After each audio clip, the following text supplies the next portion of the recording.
అందరికీ నమస్కారం అండి ఫ్రెండ్స్. మనకి ఇప్పుడిప్పుడే మరొక ముఖ్యమైన అప్డేట్ అయితే రావడం జరిగిందండి. అది కూడా రేషన్ కార్డు ఉన్న వారందరికీ మరో శుభవార్త అంటూ ఇప్పుడే మనకు ఒక అప్డేట్ అయితే వచ్చిందండి. అయితే ఇందుకు సంబంధించిన పూర్తి వివరాలు అయితే మన వీడియోలో తెలుసుకుందామండి. ఆ శుభవార్త ఏంటనేది వీడియో మాత్రం ఎక్కడా స్కిప్ చేయకుండా చూడండి ఫ్రెండ్స్. అప్పుడే మనకి పూర్తి సమాచారం అయితే తెలుస్తుంది. ఇక ముఖ్యంగా వీడియో నచ్చినట్లయితే లైక్ చేయండి ఫ్రెండ్స్. లేట్ చేయకుండా టాపిక్లోకి వెళ్ళిపోదాము ఫ్రెండ్స్. నాదొక చిన్న రిక్వెస్ట్ ఫ్రెండ్స్, ఇంతవరకు మన ఛానల్ని ఇంకా ఎవరైతే సబ్స్క్రైబ్ అయితే చేసుకోలేదో సబ్స్క్రైబ్ అయితే చేసుకోండి. ఎందుకంటే గవర్నమెంట్కి సంబంధించి లాంటి ముఖ్యమైన అప్డేట్స్ ఎప్పటికప్పుడు మీకు తెలియజేస్తూ ఉంటాను. లేట్ చేయకుండా టాపిక్లోకి వెళ్ళిపోదాము. ఇక ఏపీ రాష్ట్రంలో జిల్లాల్లో రేషన్ కార్డుదారులకు రాగులు కూడా ఉచితంగా ఇవ్వాలని ప్రభుత్వం నిర్ణయం తీసుకుంది. జిల్లాలో 70 టన్నుల రాగులను పౌర సరఫరాల శాఖ సిద్ధం చేసింది.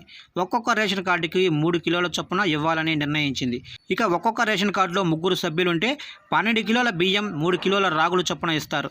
రాగులను కాకినాడ అర్బన్, కాకినాడ రూరల్, సామర్లకోట, పెద్దాపురం, పిఠాపురం, తుని పట్టణాలు, అలాగనే ఏలేశ్వరం టౌన్ ప్రాంతాల్లో ఉన్న డీలర్ల ద్వారా అందజేస్తున్నారు. జిల్లాలో ఉన్న రాగుల డిమాండ్ను అనుసరించి మిగిలిన ప్రాంతాలకు విస్తరిస్తామని జిల్లా పౌర సరఫరాల శాఖ అధికారి ఎంవి ప్రసాద్ తెలిపారు.